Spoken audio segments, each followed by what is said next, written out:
Oi, tudo bem? Se você não me conhece ou não se lembra, eu sou Rafa Reis. E hoje a gente vai falar sobre um assunto muito importante e relativamente novo nesse âmbito todo de teoria narrativa, que é sobre sistemas de magia.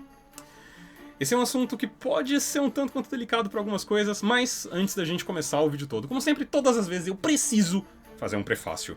Então, deixa eu prefaciar esse vídeo com algumas coisas, tá bom?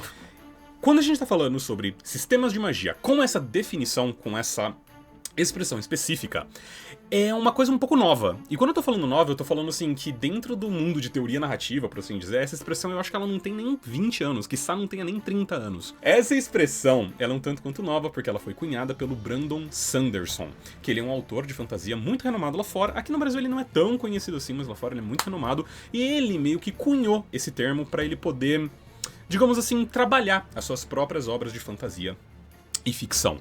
Então, esse é um termo um pouco novo, então não tem, tipo assim, não é mega estudado, não é mega falado. Quer dizer, ele é falado, mas ele não tá dentro da academia, vamos colocar entre algumas aspas assim.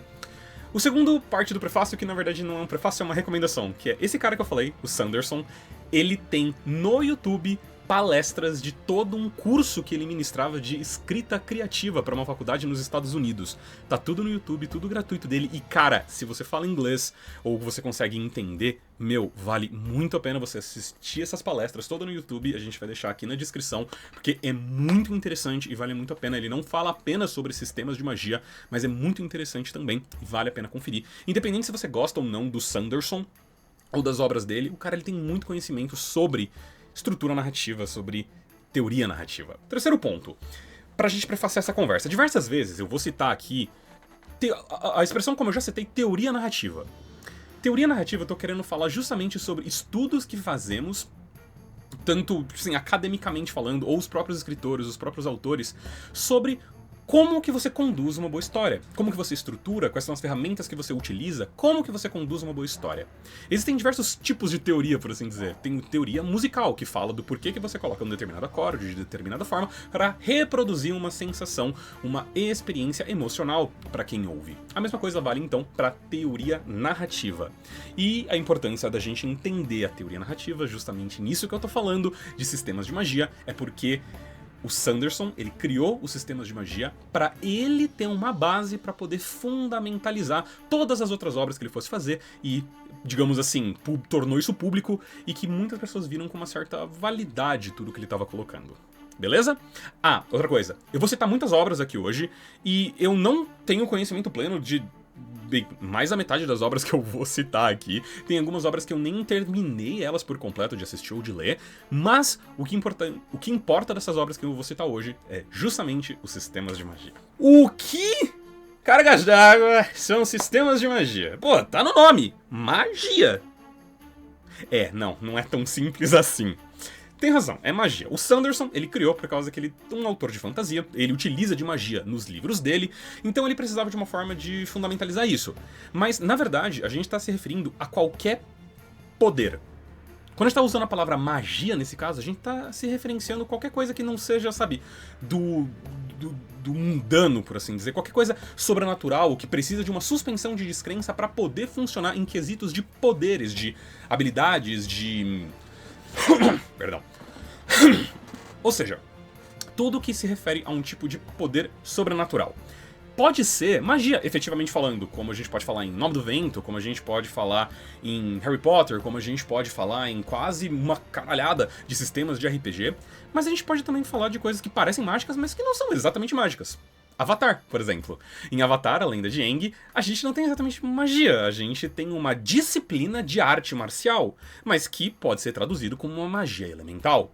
Ou, se a gente pega, por exemplo, Full Metal Alchemist, o anime. Lá não é magia, é alquimia dentro do cenário, mas a verdade é que aquilo é magia. Só que isso vale também não só pra fantasia, vale também pra ficção científica.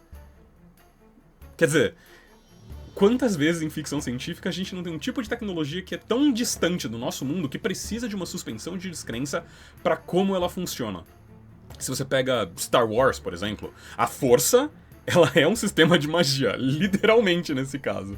E a mesma tecnologia que são utilizada lá também são sistemas de magia. mundo cyberpunk, por exemplo, do jogo Cyberpunk 2077, que a gente teve um tempo atrás. Quando você tá falando de implementos, sabe, tipo, esqueci a palavra. Você perde o braço, coloca outro no lugar. Aprimoramento mecânico, usou... A Bru vai colocar aqui a palavra porque eu tô esquecendo e é nóis e eu realmente não tô lembrando da palavra. Mano, isso vai me corroer o vídeo inteiro. Enfim, você entendeu o que eu tô querendo falar. Todos esses tipos de poder que eles escapam do mundo natural entram nos sistemas de magia. Talvez o mais fácil melhor seria dizer sistemas de poder, entre muitas aspas. Perfeito. Agora, por que a gente precisa disso?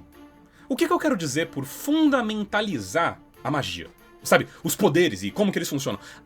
Se você for ver magia por definição, não deveria simplesmente ser uma coisa sobrenatural que causa encanto e que a gente não entende muito bem, coisas que escapam à naturalidade, você alterar o mundo ou os acontecimentos de modo geral, utilizando uma força sobrenatural. Mas isso não tem exatamente muita explicação, né? Só que é aí que tá o problema, e é por isso que o Sanderson, ele criou a ideia dos sistemas de magia. Porque quando a gente tá falando de narrativa, a gente tá falando sobre conflito. E a gente tá falando sobre resolução de conflito. Toda história precisa de um conflito. Se não tem um conflito, você não tem história. E esse conflito, você precisa de percalços para que o seu protagonista, ou protagonistas, eles eventualmente venham à conclusão dele e consigam sobrepujar e vencer esse desafio, conquistar a dificuldade toda. Só que se você tem um personagem que, digamos assim, não tenha limite pra magia dele, e ele consegue estalar o dedo e fazer metade da população do universo virar pó, ou ele estala o dedo e ele faz o inimigo dele virar uma pizza de anchovas e ele dá a pizza de anchovas pro gatinho. Você percebe que o problema, caiu por terra, porque agora se o personagem ele tem poder infinito, não tem conflito. Por quê? Porque ele resolve apenas com um estalar de dedos. Então, a gente precisa, pra narrativa, de que o sistema de poderes que o personagem utiliza tenham limitações. Ele não pode conseguir fazer tudo. E para além disso, quando a gente começa a ver sistemas de magia no mundo real, ou seja, tradições, culturas que têm o entendimento do que são magias, e existem diversas formas de representação disso no mundo real, todas elas têm algumas limitações, todas elas têm coisas que não podem fazer, às vezes você tem coisas que você tem que entregar, ou aspas, muitas aspas aqui, sacrificar para que você possa realizar aquela magia, e ainda assim tem formas de você executar ela, rituais específicos para você poder executar. Então, de novo, voltando pra narrativa. O que a gente precisa entender sobre magia é justamente isso. Você não pode simplesmente dar o poder que você quiser e que se dane e que se exploda pro seu protagonista, porque senão ele estala o dedo e ele acaba com a narrativa inteira. Mas como que a gente padroniza isso? De onde você parte pra você estabelecer como que a magia funciona? É magia! Não, sério, como que você estabelece isso? É isso que o Sanderson ele tentou fazer. Pois bem, o Sanderson, então, ele pegou a ideia de sistemas de magia e ele colocou Hard Magic System e Soft Magic System, ou em português, o sistema rígido de magia ou o sistema flexível de magia, e colocou isso num espectro. Eu vou explicar o que eu quero dizer por isso, só apenas para esse vídeo saiba que eu, Rafael, vou classificar algumas obras numa escala de quão rígida é a magia daquele sistema, ok? Sendo 1 totalmente flexível e 10 totalmente rígida. Essa não é uma definição geral, por assim dizer, não é uma classificação aberta e definida, é como eu, Rafael, vou classificar para esse vídeo para que as coisas façam sentido. Lembrando, 1 extremamente flexível, 10 extremamente rígido, beleza? E pense então que as coisas elas existem nesse espectro, de 1 a 10. O Sanderson, ele foca muito mais nos sistemas de magia rígido, porque francamente é o que ele mais gosta. Agora, o que é um sistema de magia rígido? A primeira coisa que você tem que entender, e também que o Sanderson ele coloca, é que sistemas de magia rígidos, eles precisam essencialmente de 3 coisas. 1.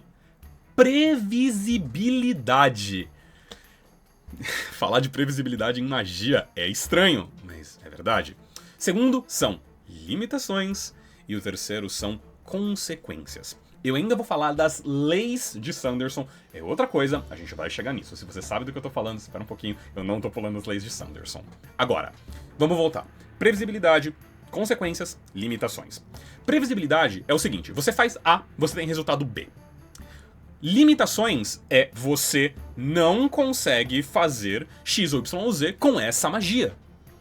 E, por último, as consequências, você faz A, você tem a consequência C.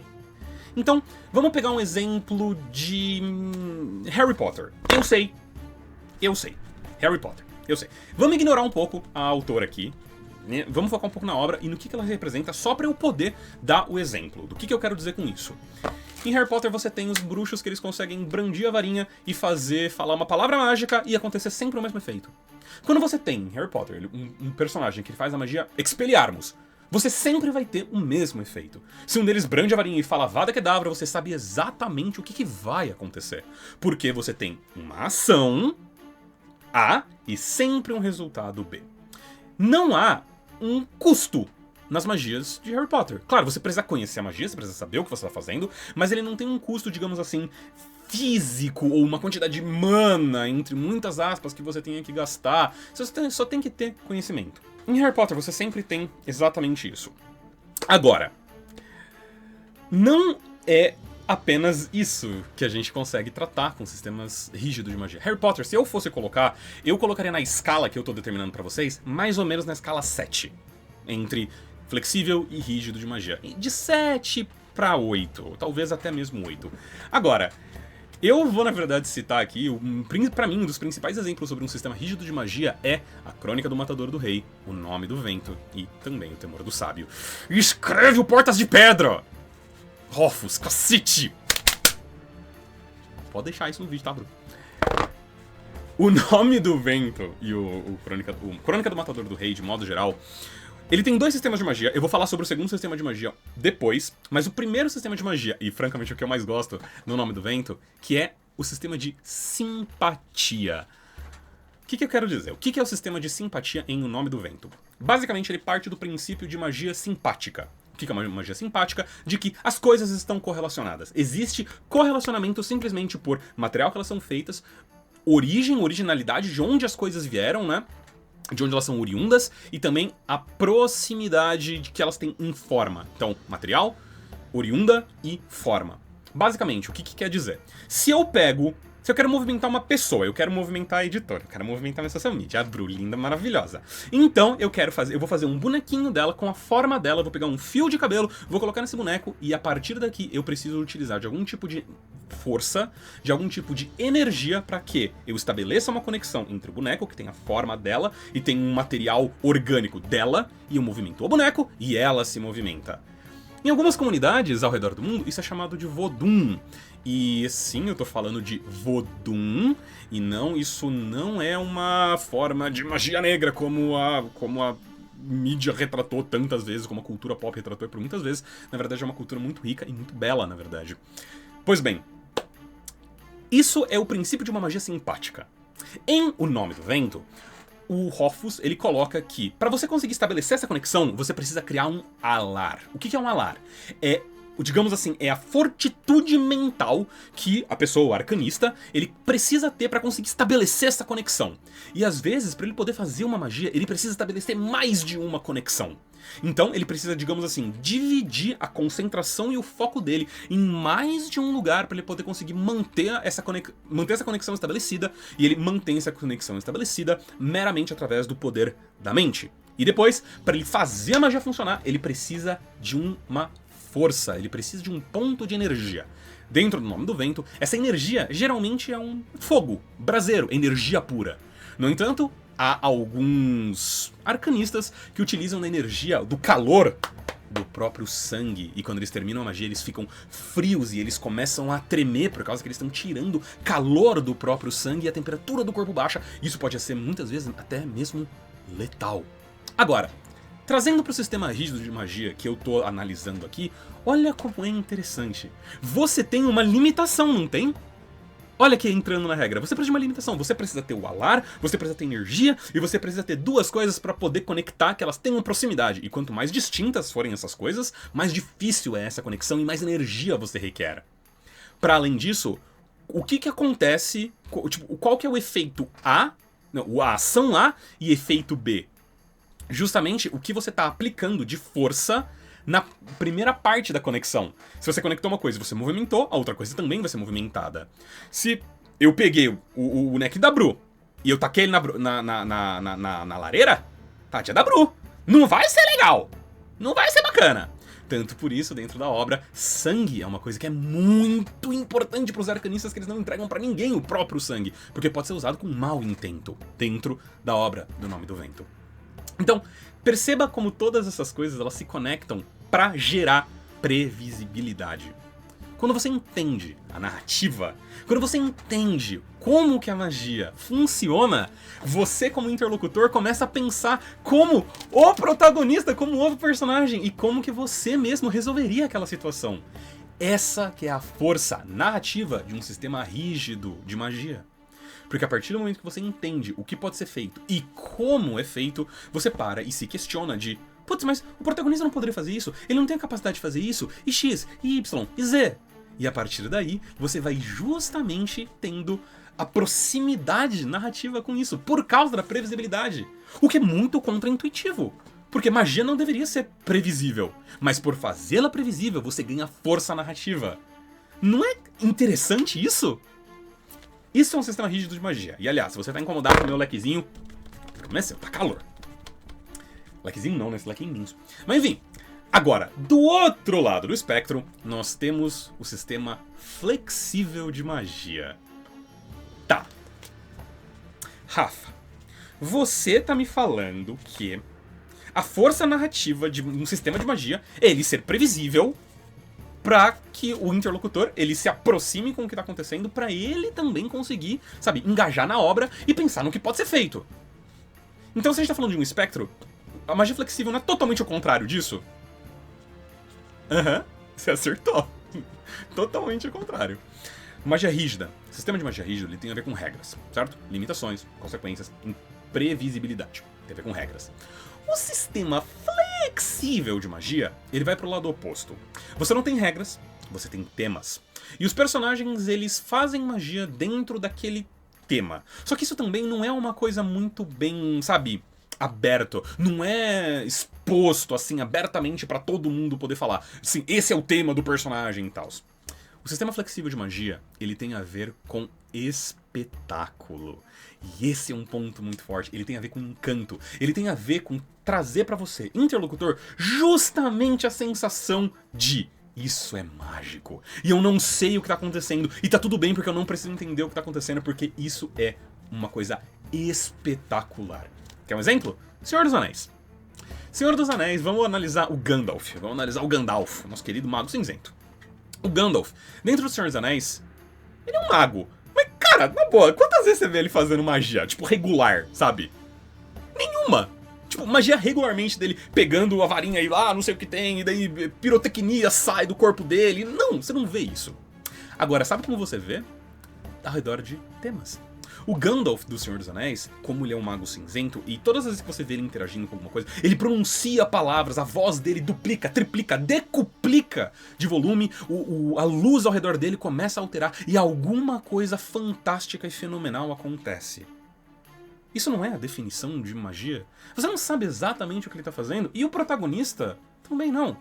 Então não precisa saber com exatidão. Na cena em que ele tá enfrentando o Balrog. Nos filmes é diferente, porque filme você tem um aspecto visual. Mas nos livros, quando o Gandalf ele encontra o Balrog, para ele poder usufruir do poder dele, ele apaga todas as luzes no ambiente. Porque dentro da mitologia de Senhor dos Anéis, as sombras pros seres malignos é muito mais relevante do que a luz. E o Gandalf, em contrapartida, ele estende o brilho dele e ele começa a utilizar justamente do poder da luz para poder combater o Balrog. Perceba então como é temático. A gente tá falando que as palavras do Gandalf têm poder e que de algum modo ele consegue canalizar a luz e etc e blá blá blá. Quando ele tá tentando interromper as magias do Saruman, ele também começa a conversar com os elementos da natureza e por aí vai.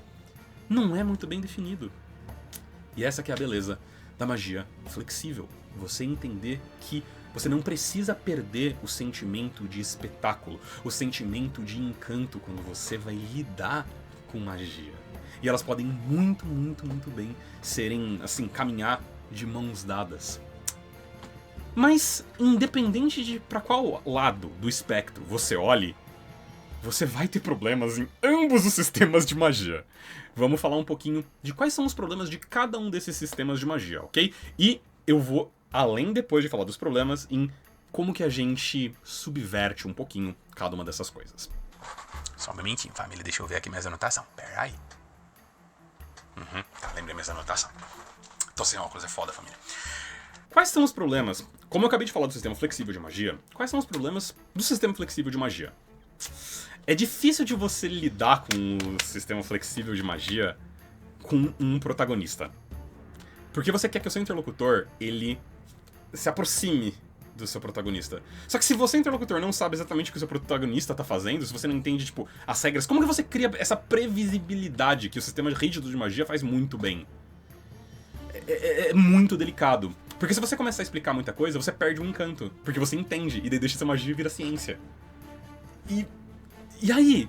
Como que você lida com isso? A verdade é, na grande maioria das obras que retratam um sistema flexível de magia, você não vai ter o protagonista como a pessoa que faz esse sistema flexível de magia.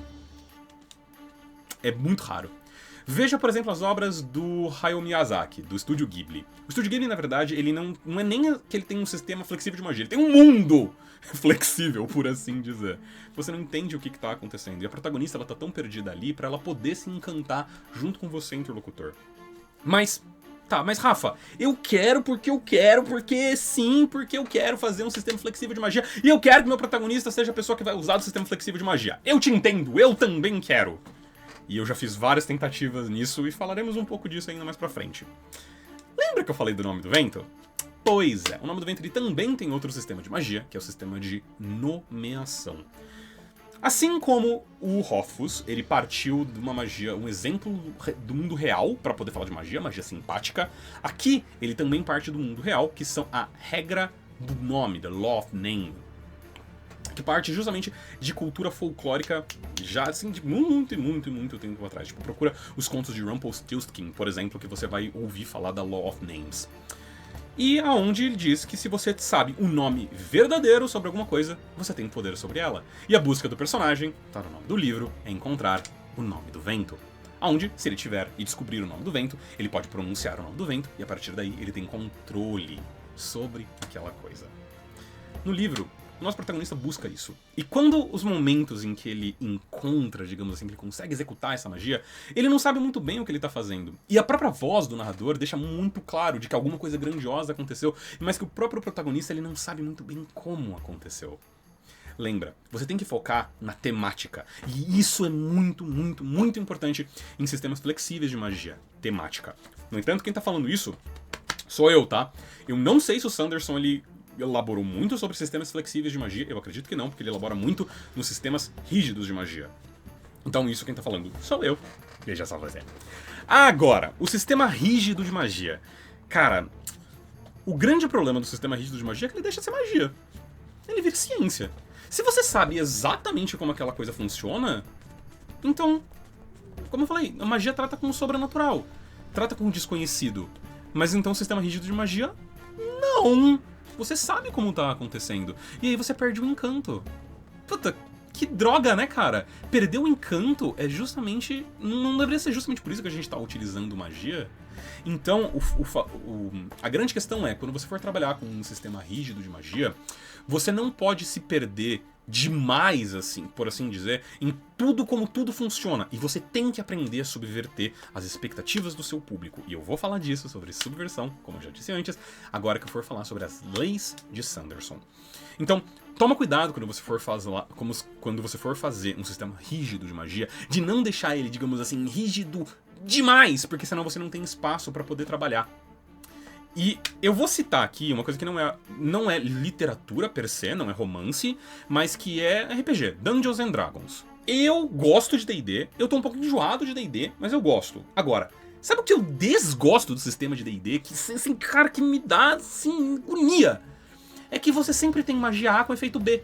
Sempre. Todas as vezes. Você não consegue escapar disso, não de acordo com as regras. Isso é um saco! Porque, beleza, previsibilidade é bom. Só que tem um ponto até onde previsibilidade é bom e é importante. Se você não conseguir quebrar um molde, você vai ficar sempre, sabe, fechado nas mesmas coisas. Isso é chato. Então, pra mim, essa que é a principal delicadeza do sistema rígido de magia. Porque você tem que saber navegar justamente ao redor de todas as regras que você estabeleceu. E se o seu protagonista quebra uma dessas regras que você estabeleceu e você não dá um bom motivo de como, por que ele quebrou essas regras, meu parceiro, você perdeu completamente o seu interlocutor. Bru, posso ser polêmico? Harry Potter! Ela deu sim, ela deixou. Harry Potter. Meu parceiro, dentro dos livros é introduzido o vira-tempo no livro 3. Eu mostrei os dedos certos. No livro 3. E aí você fala, não, demorou. Um vira-tempo. Você volta no tempo e já começa aqui, cara, se você vai colocar a viagem no tempo na sua obra, saiba onde você tá pisando, que é muito merda. Mas dá um vira-tempo. Vamos deixar esse vira-tempo com o quê? Esse objeto tão poderoso, que o mago ficou louco, que mudou a história, porra toda. Vamos deixar na mão de uma adolescente de 13 anos. Não, mas ela é super responsável. Que adolescente de 13 anos responsável? Na moral, parceiro. E aí você para e pensa, por que eles só não usam o vira-tempo de novo em outras partes da obra? Não, tipo, sério, na moral, por quê? Vou além. A obra inteira fala o tempo inteiro que todos os bruxos precisam de varinha. E não sei o que lá. Varinha, porque você precisa de varinha. Pô, cara, você começa o livro 1, logo no começo do livro 1, você precisa do Harry indo atrás da varinha, que é toda uma cena, que é toda uma coisa. E passa livros e livros e livros e aparece o Dumbledore fazendo magia sem varinha. Tá bom, alguns bruxos muito foda conseguem fazer magia sem varinha. Me dá o porquê, caralho! Me dá um bom motivo pra essa porra. E eu tô falando um bom motivo. Passado meu hate a Harry Potter. Passado meu hate a Harry Potter. Tá. Gente, por que isso tudo é importante? Por que tudo isso que eu tô falando é importante? Justamente pela questão de narrativa. Você precisa manter uma consistência ao redor de toda a sua narrativa. Seja se você tá seguindo uma coisa, sabe? Tipo, no espectro. Ah, inclusive, Nome do Vento, como eu falei, ele tem 2 tipos diferentes. Simpatia em Nome do Vento é assim, 9 na escala pra mim, né? Na escala de Hard Magic System, Soft Magic System. Enquanto nomeação é 2. Tá ligado? Olha os opostos que isso tem.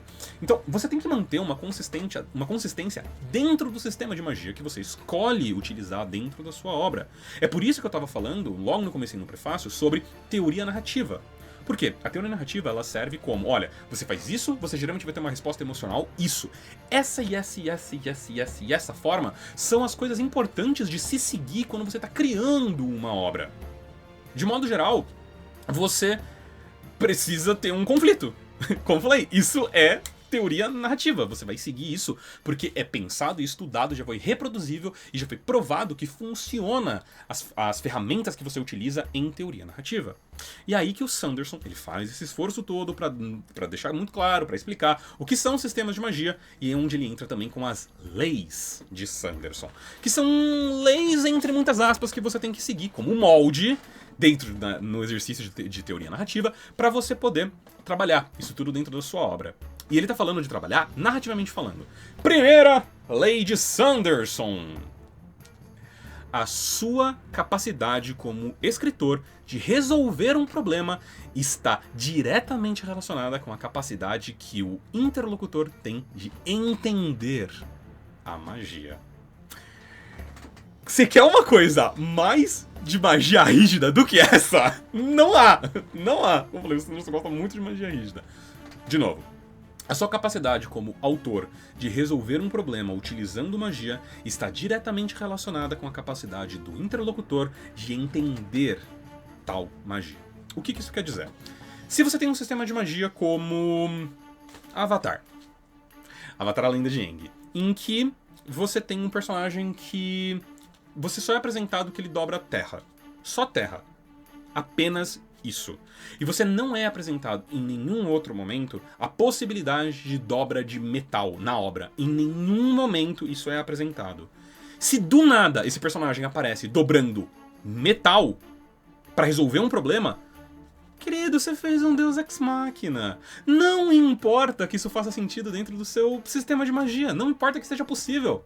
Se o interlocutor não sabe que isso é possível, ou se ele não prevê que isso é possível, lembra que eu tava falando de previsibilidade? Então não importa, você cria um Deus Ex Machina. A resolução do seu problema ficou fraca, porque as pessoas agora não entendem como essa resolução aconteceu. Então, se você for resolver um problema com magia dentro da sua obra, saiba que o interlocutor ele precisa ser capaz de prever aquele problema. Ele precisa conseguir falar, ah, não, faz sentido, beleza, não tinha pensado por esse modo, mas faz sentido. No sistema flexível de magia, tem que ser apresentado que a magia ela pode ser uma resolução viável para aquele problema. Tem a ver com espetáculo, tem a ver com encanto, mas significa que aquele mesmo tipo de problema, ou talvez um paralelo a ele, você tem que mostrar ele sendo resolvido por magia de outra forma. Porque, de novo, se simplesmente vier do nada, então você cria um Deus Ex Machina. Isso não é satisfatório. Essa que é a força do sistema rígido de magia. Previsibilidade. E isso é muito forte. Essa primeira lei de Sanderson, para isso, é maravilhosa. Segunda lei de Sanderson. Limitações são mais interessantes que novos poderes. Eu fico puto quando eu falo isso. Eu quase quero quebrar isso aqui de tão puto que eu fico. Por quê? Limitações são mais interessantes que novos poderes. Cara, o que isso quer dizer? Procure formas de você limitar o seu protagonista, de como que ele vai usufruir dos poderes dele, ao invés de simplesmente ficar taxando um novo poder no protagonista. Eu não gosto, mas é um excelente exemplo pra isso, que é Super-Homem. Superman. E sim, a gente tá falando de um sistema rígido de magia pro Super-Homem, porque você tem muito bem definido quais são os poderes dele. Agora, quais são as limitações do Super-Homem? Uma porra de uma pedrinha pintada de verde que tira todo o poder dele. Ele consegue fazer praticamente qualquer coisa. Lembra que eu tava dizendo que estala o dedo e você resolve o conflito? E quais são as histórias mais interessantes do Super-Homem? Quando ele, de algum modo, não consegue utilizar dos poderes dele, porque ele tá com uma kryptonita afetando o corpo dele, ou ele tem alguém que ele não... de alguma forma ele tá impossibilitado de usar os poderes dele. Limitações são mais interessantes que poderes, porque isso promove narrativa. Porque isso dá, digamos assim, sabor ao seu conflito. Porque se o seu protagonista consegue fazer tudo, então não tem história. Mas se ele precisa circunvencionar uma limitação para poder resolver um problema, é aí que a história fica interessante de verdade. E a mesma coisa vale para magia flexível. Quando você estiver criando um sistema flexível de magia, você não precisa deixar claro para o interlocutor como que ele opera. Mas se você tiver uma ideia, mais ou menos, do tema, tal, sei lá, nomeação, e eu sei que os personagens eles precisam chegar no nome verdadeiro, pra chegar no nome verdadeiro, eles precisam conversar com aquela coisa muito louca, não sei o que lá, no meio de um sonho, sei lá, brisa. Mas você precisa colocar uma limitação. Limitações são mais interessantes do que poderes. E a terceira lei de Sanderson é: expanda, não crie novos. Ou melhor, expanda antes de criar novas coisas.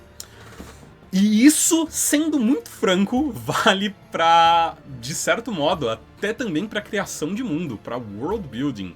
Porque o fator é, se você tem um poder, por que você vai criar um novo sistema de magia, um novo poder? Você vai introduzir uma nova coisa que segue novas regras, ou novos temas, isso e aquilo. Se você não elaborou em cima do primeiro, e você não esgotou as possibilidades do primeiro que você colocou.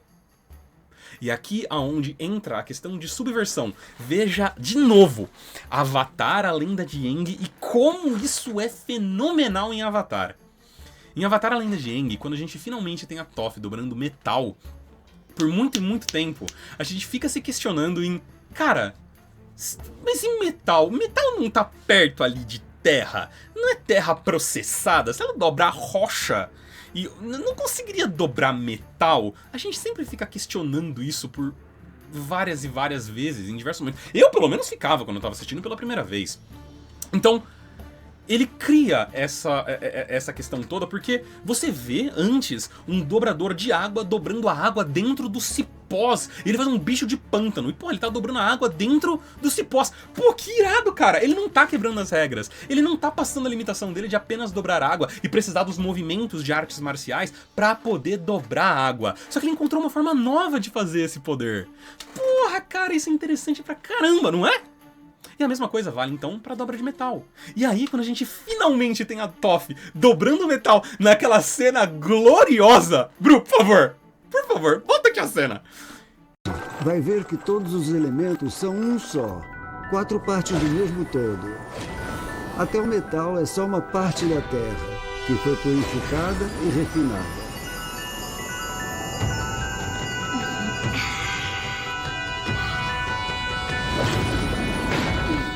Vamos, metal! Mexe! Mexe! Ui! Toff, você arrasa! Toff, você arrasa. E arrasa mesmo, tá ligado, maluco? Mano, é muito satisfatório pra você enquanto interlocutor, justamente porque você pensou nessa possibilidade antes. E a previsibilidade tava lá, ela só usou de uma forma inteligente. Ela só usou as regras que tinham postas de uma forma inteligente. E isso conquista público, cara.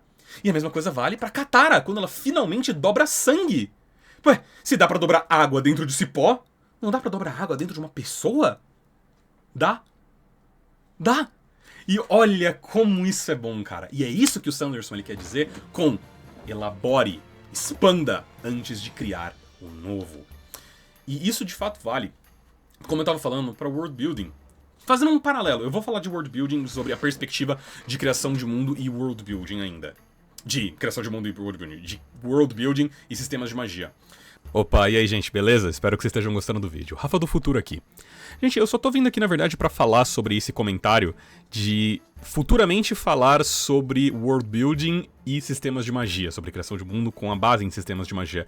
Deu a entender de que eu ia falar nesse vídeo. Eu vou fazer futuramente um outro vídeo falando só sobre isso, um pouco mais pra frente, porque ele é um assunto um pouco mais complexo e esse vídeo já tava ficando longe demais. Era só pra deixar isso claro. Valeu, gente. Mas o ponto é, se você introduz um fator, qualquer fator que seja, você tem que pensar como esse fator ele interfere no arredor. Isso vale para sistema de magia, isso vale para criação de mundo. Expanda antes de criar algo novo. Você não precisa entrar nos mínimos detalhes, calma.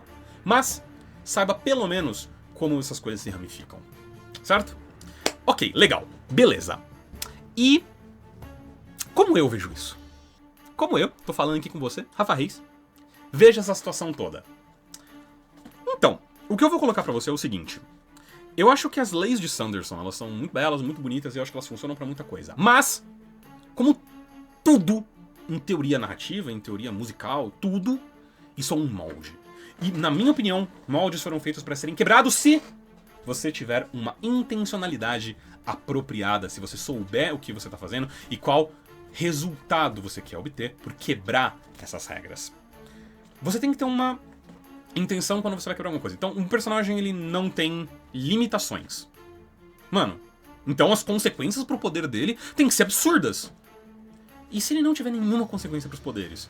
Mas se ele não tem limitação, se ele não tem consequência, se ele faz o que ele quiser, como que eu crio conflito? Como que eu crio uma coisa pra história avançar? Eu tenho 2 obras pra você. Uma, One Punch Man, 2 animes. E segunda, Mob Psycho 100. Mob Psycho 100 é fenomenal, não são muitas pessoas que conhecem, mas ambos tratam e retratam justamente como que é a vida de uma pessoa com poderes absolutos, com poderes onipotentes, mas e o drama pessoal. E como que são as relações interpessoais dessas pessoas. Olha como ele pegou a ideia e subverteu. Pra poder fazer um ponto. Pra poder chegar num lugar. One Punch Man é uma comédia. Beleza, ela tá tratando sobre como que o Saitama, ele quer chegar à fama. Sendo que ele consegue lidar, literalmente, com qualquer problema da vida dele, com um soco. Ele derrota qualquer inimigo com um único soco. E o Mob, ele tá tratando sobre um adolescente que tem todos os poderes, mas ele é um pária social. Ele não consegue interagir com as pessoas direito. Vale muito a pena, e é uma puta numa subversão legal sobre de como que você pensar nessas coisas todas. Pra além disso, eu acho que uma coisa que é muito importante, que o Sanderson não toca quando ele tá falando sobre sistemas de magia, que é, você precisa de uma identidade. Você precisa criar uma identidade pro seu sistema de magia, pros seus poderes, meu querido.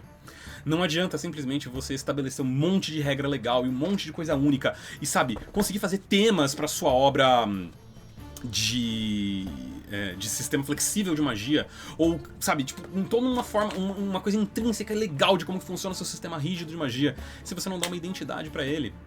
Se você simplesmente tem um sistema rígido de magia, que as pessoas precisam da varinha pra fazer sempre os mesmos poderes e sempre vai fazer... Você não fez nada diferente.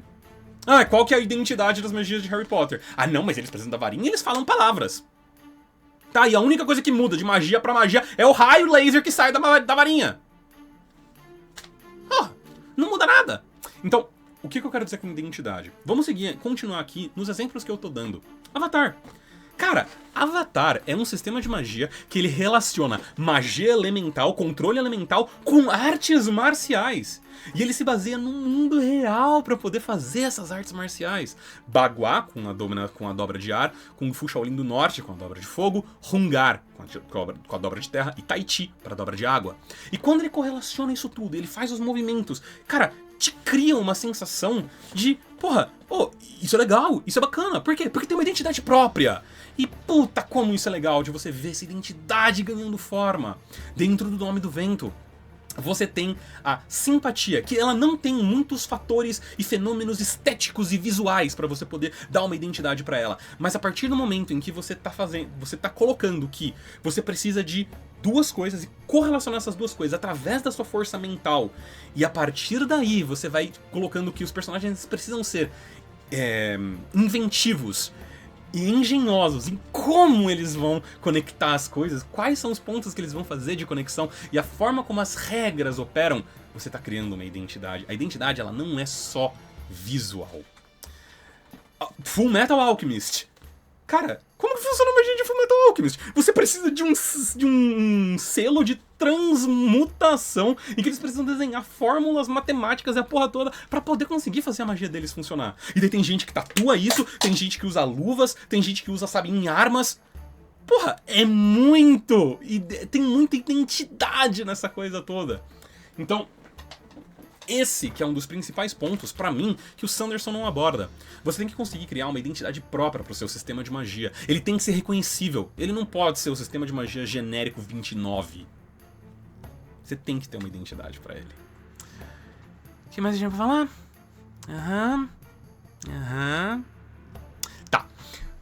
Tá, beleza, Rafa. Falou pra caramba! Falei mesmo. Falo pra caramba. Quanto tempo tá de vídeo já? Puta merda. Falei pra caramba. É isso aí. E você? O que você tem pra falar? O que você tem pra mostrar? Bem, se você quiser ver a forma como eu interpreto um sistema de magia e a identidade que eu dou pro meu sistema de magia, você pode ver no meu canal A Távola Protix, que eu tenho junto com a minha esposa e outros amigos, onde nós jogamos campanhas de RPG, e eu sei que não é literatura, mas é tangencial o suficiente de que você consegue ver a forma como, pelo menos, eu lido com a identidade que eu proponho pros meus sistemas de magia e pro meu próprio mundo que eu utilizo lá, que é Fragmentos do Céu. No entanto, eu tenho coisa nova vindo por aí. Eu ainda não posso falar sobre isso, mas tudo que eu posso dizer pra vocês é que é difícil trabalhar um sistema flexível de magia em RPG, onde você precisa de regras. Mas eu acho que eu consegui. Hein? Gente, tem muita coisa que a gente poderia falar sobre sistemas de magia. Tem muito mais exemplos que eu poderia dar. E eu já tô suando bicas. Mas, por hora, o vídeo de hoje é esse. Eu espero que vocês tenham gostado. Qualquer dúvida que vocês tenham, deixa aqui nos comentários. Muito obrigado, eu te vejo na próxima. Ah, sininhos, aquele bagulho todo de YouTube, é nóis. Beijo, gente. Até a próxima, tchau, tchau.